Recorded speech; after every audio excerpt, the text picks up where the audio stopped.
Aujourd'hui, AGFM reçoit Catherine Dormoy, membre de l'association Donneurs de Voix.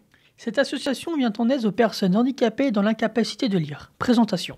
Alors c'est une association nationale, donc l'association s'adresse à des personnes qui sont handicapées. Le but c'est d'enregistrer des livres. Donc dans notre association, il y a des donneurs de temps qui vont s'occuper de tous les échanges, etc.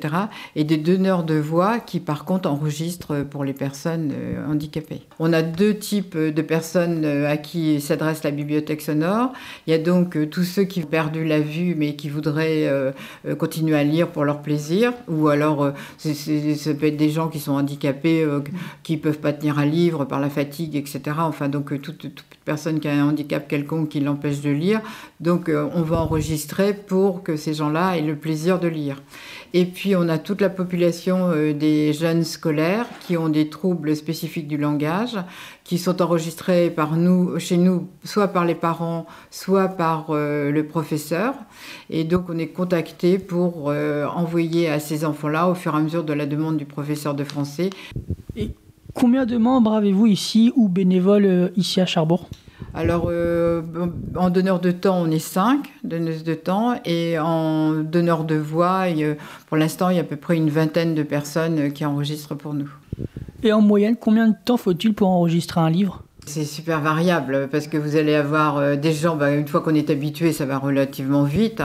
Mais c'est vrai qu'au début, on tâtonne un petit peu. Et puis, vous avez des livres de 50 pages. Nous, on a des livres qui durent 1 heure ou des histoires courtes pour des enfants ou des personnes qui ont des Alzheimer, etc. Donc, leur faire écouter tranquillement une petite histoire courte, ça va calmer ces personnes-là.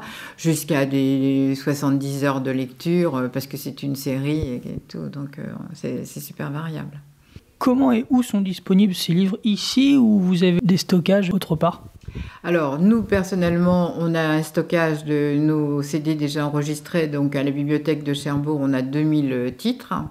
Donc, on a un catalogue. Donc, les gens peuvent consulter le catalogue et choisir. Si le livre que les gens désirent n'est pas dans le catalogue, il y a aussi un serveur central. C'est-à-dire que toutes les bibliothèques, les 112 bibliothèques en France sont mutualisées et on envoie tous des livres sur le serveur central. Donc, on peut aller piocher aussi sur le serveur central. Et travaillez-vous sur un projet particulier en ce moment ? Non, notre projet, c'est surtout d'arriver à se faire connaître parce qu'on a quand même un petit peu de mal et on voit des fois des gens qui nous disent on aurait eu besoin de vous, etc.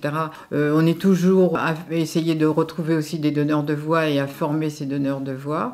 Et puis, on suit l'actualité pour être au plus près, que les gens aient toujours les derniers livres sortis. Là, tout de suite, tous les prix qui sont sortis, ils sont en enregistrement pour que les gens puissent en bénéficier rapidement.